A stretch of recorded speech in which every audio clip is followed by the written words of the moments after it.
देखो तुम्हारे लिए कहना आसान है, पर हमारे देश की जनता तो सवाल हमसे पूछेगी। तो समझाइए उन्हें सर, आतंकवादियों के सामने झुकने से तो अच्छा है मर जाना। अगर हम इस वक्त इजराइल अमेरिका में होते तो अब तक उन आतंकवादियों को ऊपर पहुंचा दिया होता। उनकी बात अलग है, हमारी अलग है। यही तो मैं भी कह रहा हूं सर। एक यूसुफ खान को पकड़ने के लिए कितनी जाने गई हैं? अगर वो आजाद हो गया तो फिर से हजारों जाने जाएंगी। हमारे नेता सेंट्रल मिनिस्टर श्री सूर्य शेखर अंदर फंसे हुए हैं। उन्हें कुछ भी हुआ तो याद रखना, हम सरकार के लिए काफी मुश्किलें पैदा कर देंगे। ये बहुत ही पेचीदा मामला है। 3 महीनों में इलेक्शंस हैं। अगर आतंकवादियों ने प्लेन उड़ा दिया तो हम जनता को क्या जवाब देंगे? और फिर सूर्य शेखर के पार्टी कार्यकर्ताओं ने शहर में बंद का ऐलान कर दिया है और हम पर बहुत दबाव है। समझने की कोशिश करो। आप समझने की कोशिश कीजिए। यूसुफ खान कोई मामूली टेररिस्ट नहीं है, वो न्यूक्लियर साइंस जानता है। कितने मुल्क डरे हुए हैं कि अगर वो आजाद हो गया तो तबाही मच जाएगी, और आप हैं जिनको सिर्फ इलेक्शन की पड़ी है, बंद की पड़ी है, लोगों का डर है। ये ठीक नहीं है सर, ये एक संगीन मामला है। मेरी बात समझने की कोशिश कीजिए। रवि, मैं तुम्हारे कहने का मतलब समझता हूं, पर हम सब सरकारी मुलाजिम हैं। फैसला लेना हमारे हाथ में नहीं है। हमें ऊपर से जो हुक्म होगा हमें वही करना पड़ेगा। ओके सर, जो करना है वो कीजिए। हम हमेशा आतंकवादियों के खिलाफ लड़ाई जीतते हैं, लेकिन आपके फैसलों के आगे हार जाते हैं। जो करना है कीजिए। चलो नवाज, यहां सिर्फ वक्त बर्बाद होगा। पकौड़ा खाइए सर।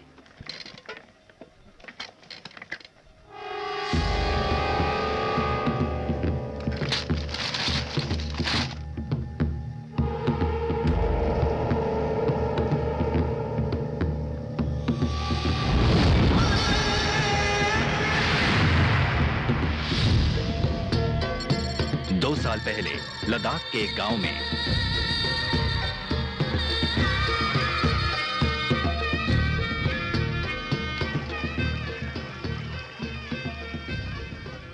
नमस्ते जी। नमस्ते।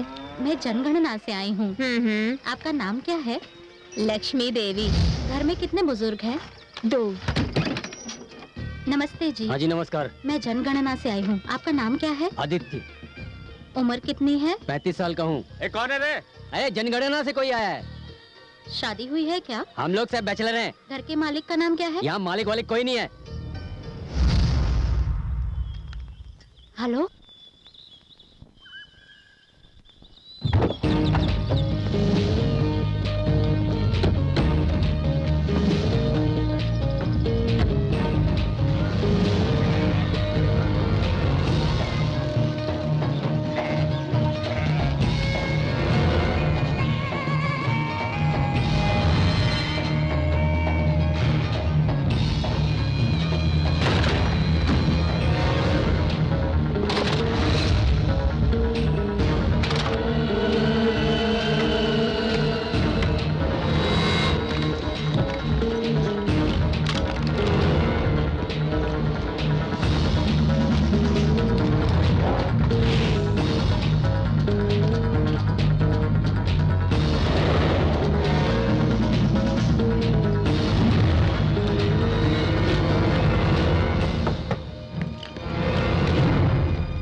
फिर क्यों आई हो? हाँ?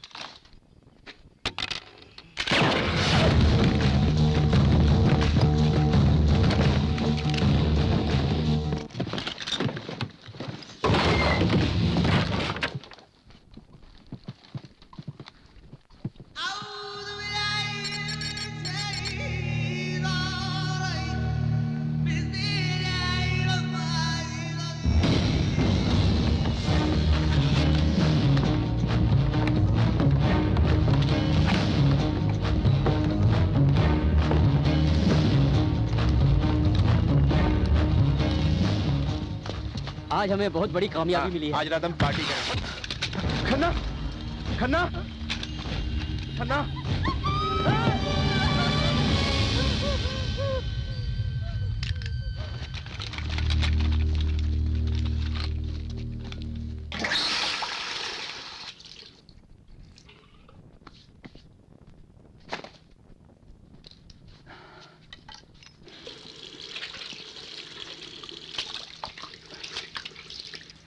तुम काफी परेशान लग रहे हो।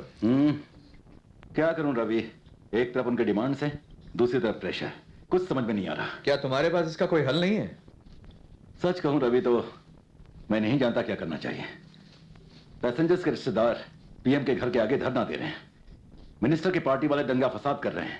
टेररिस्ट मिनिस्टर को मारने की धमकी दे रहे हैं। मिनिस्टर को कुछ नहीं होगा सर। तुम्हें इतना यकीन है? मुझे पूरा यकीन है। अगर उन्होंने मिनिस्टर को मार दिया तो हम प्लेन में घुस जाएंगे। पर हमारे लोग जोखिम लेने को तैयार नहीं है। कुछ पता है तुम्हें? कैबिनेट मीटिंग अभी भी चल रही है। हमारे लोगों को कुर्सी की फिक्र है, ना कि अपने देश की। तेरे की मेरा तो खून खोल रहा है सर। यूसुफ खान को पकड़ने के लिए मैं अपना दोस्त खो चुका हूं। और कितने लोगों का बलिदान देना होगा? उनकी जान की कोई कीमत नहीं है। यूसुफ खान को छोड़ देंगे आप? ये हमारे हाथ में नहीं है।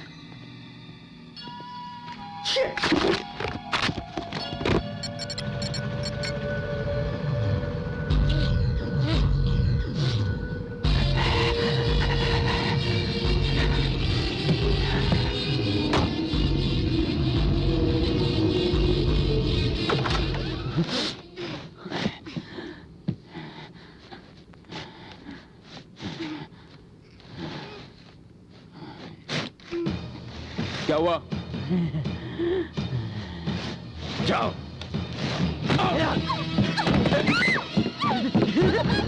रुक जाओ। रवि,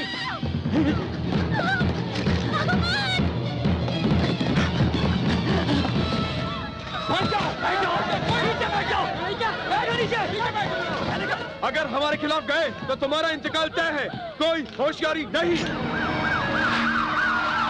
क्या तुम पागल हो गए हो? तुमने हमें 5 बजे की डेडलाइन दी थी ना, तो फिर तुमने उसे क्यों मारा? न्यूज़ देखकर ऐसा लगता है कि तुम्हारी सरकार से वक्त जाया कर रही है। ये कब खत्म होगा? मीडिया क्या कहती है, हम उसके जिम्मेदार नहीं हैं। हमें अब तक हमारा जवाब नहीं मिला। इस तरह बहस करने का कोई फायदा नहीं। हुक्म मानो वरना सब खत्म। You are mad. अपनी जबान को लगाम दो। अगर शाम तक हमारे हुक्म की तामील नहीं हुई तो अगला शिकार मिनिस्टर होगा। हाँ सर, बोलता हूँ। सर, तुम्हारे साथीदार एडिटर को जमकर डांट पड़ रही है। क्यों सर? हम तो अपनी रिपोर्टिंग ठीक से कर रहे हैं। क्या कर रहे हो? हम वही कर रहे हैं जो सब बना रहे हैं। हमारी टीआरपी तभी बढ़ेगी जब हम कुछ हटकर दिखाएंगे। अगर हाईजैक प्लेन की फुटेज हमें मिल जाए तो ब्रेकिंग न्यूज बन जाएगी। कैसे मिलेगी सर? इतनी सारी पुलिस है, एयरपोर्ट में घुसना तक मुश्किल है। ये नहीं हो सकता। जो करना है जल्दी करो, वरना अपनी नौकरी से हाथ धो बैठोगे।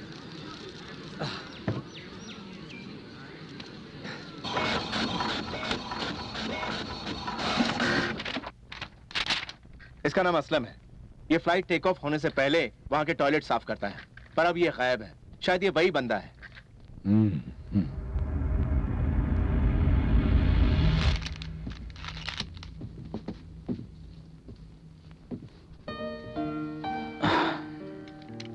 यूसुफ खान कौन है?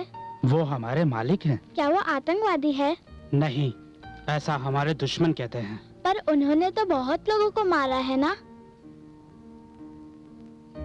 नहीं, उन्होंने नहीं मारा। दुश्मनों को उनके गुनाहों की सजा मिली। पर उन्होंने तो मेरे जैसे छोटे बच्चों को भी मारा ना? जिहाद में कभी कभी ऐसा हो जाता है। तुम भी आतंकवादी हो, मुझे भी मारोगे? नहीं।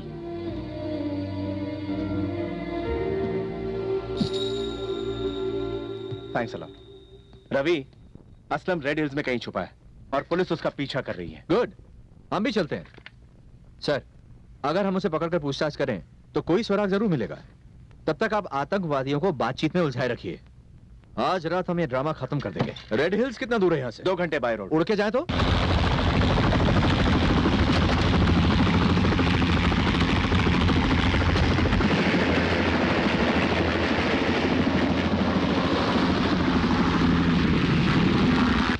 चेन्नई का रेड हिल्स इलाका शाम 7:15 बजे।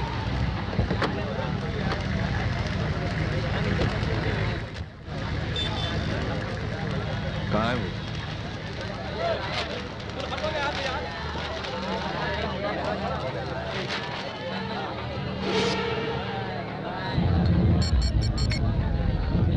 नवाज, या शुरू हो जाए। ओके।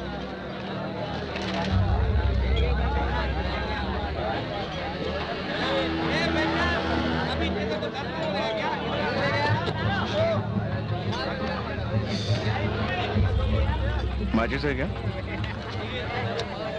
सर के बाल कब उड़ा?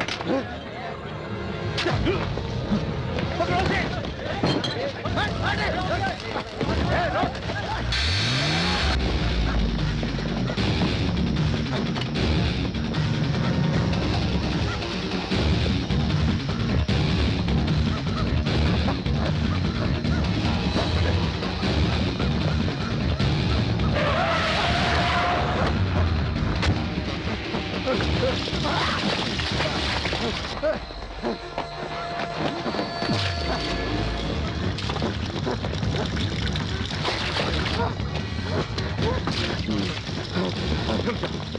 मत आना, मैं कूद जाऊंगा। धमकी क्या दे रहा है? कूदता तो कूद जा। नवाज, हमें वो जिंदा चाहिए। गुरु, मैं धमकी नहीं दे रहा, मैं कूद जाऊंगा।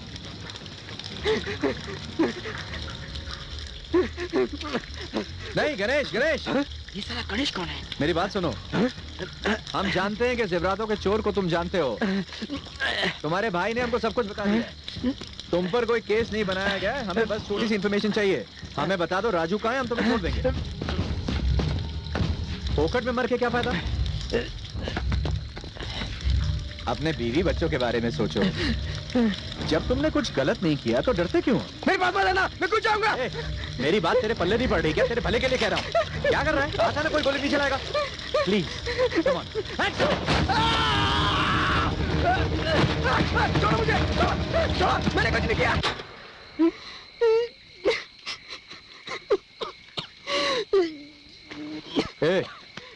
टकले, तेरे से बात करने का वक्त नहीं है मेरे पास। जो पूछूं बस उसका जवाब दे। तुझे कुछ नहीं होगा, वरना कल के अखबार में तेरी खबर छपी होगी, वो भी फोटो के साथ, कि तू पुलिस का मुखबिर बन गया है। जानता है ना उसके बाद क्या होगा? वो अपने दुश्मनों को एक बार बख्श देंगे, पर धोखेबाजों को किसी भी कीमत पर नहीं। सिर्फ तू ही नहीं मरेगा, तेरा बाप, माँ, बहन, वो सबको मार देंगे। चल अब सच सच बोल, मैं तेरी हिफाजत करने को तैयार हूँ। फ्लाइट के अंदर कितने आतंकवादी हैं? मैं नहीं जानता सर, मैंने सिर्फ 2 लोगों को देखा है। कब से जानता उनको? पिछले 6 महीने से मस्जिद में मिला था उनसे। उन्होंने बहुत सारी बातें की और अपने काम का वीडियो दिखाया। क्या क्या ले गया था फ्लाइट में? मैंने तो एक पार्सल रखा था, मैं नहीं जानता उसमें क्या था सर। माँ कसम सर, ये लातों का भूत है, बातों से नहीं मानेगा। Okay okay. तूने ये नहीं सोचा कि पुलिस पकड़ेगी तो क्या होगा? मैं उनकी बातों में फंस गया था। उन्होंने मुझे अंडरग्राउंड होने को बोला था, 2 लाख रुपया दिया और दुबई में नौकरी देंगे बोला था। 2-3 दिनों से इधर उधर भटक रहा हूँ, चुपता फिर रहा हूँ। उन्होंने एक फोन नंबर दिया है, मैंने उस फोन नंबर पर फोन भी किया था, पर ऐसा कोई नंबर है ही नहीं। मैं सच कह रहा हूँ साहब, इसके अलावा मुझे कुछ नहीं मालूम साहब। उस पार्सल का साइज क्या था? इतना तो होगा साहब। ए चंद्रा, इसे लेके जा। साहब साहब साहब